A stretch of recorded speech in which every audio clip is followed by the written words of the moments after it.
Hi, I'm Tapas Fleming, and I just wanted to tell you something about what happens during trauma so that you can include a whole bunch of things that you might not have included. In a trauma, like typically we're feeling like we're the victim of what happened. But in a trauma, we get identified not only with being the victim, but with the perpetrator. So in our life, we're having to deal with both sides of it. Like, I happened to work with two men last week, both of whom had been sexually abused as children. So, one guy was saying to me, the first guy, I've had problems in my life picking up like demonic beings who just kind of attach to me, or dark beings. Through my whole life, it's been a problem.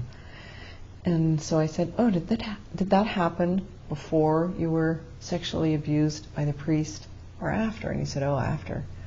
So what that said to me was that he just got identified with this priest who had all kinds of hell stuff going on within him. Who knows what? But that's what part of what my client was dealing with, besides feeling like a helpless young boy who was being told he was evil while he was being abused. So that was like the core of what was going on for him. And the second person was abused by an adult family member. And so his feelings about himself were like powerless, not in control, victim, a deep inner feeling like, isn't there somebody who knows what's happening with me, who can help me? And just feeling like a mess. And so he was dealing with all of that, and also dealing with trying to control the parts of himself that were being the abuser. And he was trying to control not being that way with people, but it would just like come out. So things like being sharp with people, attacking people,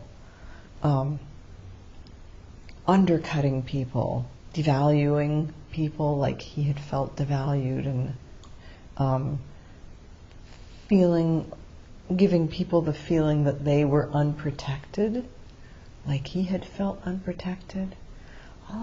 And also anger coming out, that was part of how, anger and control that was directed toward him as the child. Violence. So when we were done working, the guy I was just telling you about, he said, I feel like I have been waiting for this for years. He was so grateful to have gone through this transformation with the TAT. And the first guy I told you about just said this is one of the biggest things we've ever done in a TAT session. So one of those people said, is this normal? Does this happen to other people? And I said, yeah, everybody, all the time. So I just want you to be aware of that in yourself, so that when you're doing your healing work with TAT, you just know to include all of that, the victim side and the perpetrator side, because you get identified totally with both, and it gets stuck. You get stuck with both. So when you do your TAT, include all of that. Include all of those parts of yourself that you're now actually dealing with, instead of just trying to deal with being the victim. Okay, so that's my hot tip for the day. It's a pleasure to talk to you about it. One of those guys said, you have to write this in a book, and you should put this all in capital letters.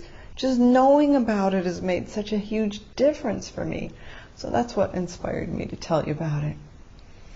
Okay, there you go, and see you next time.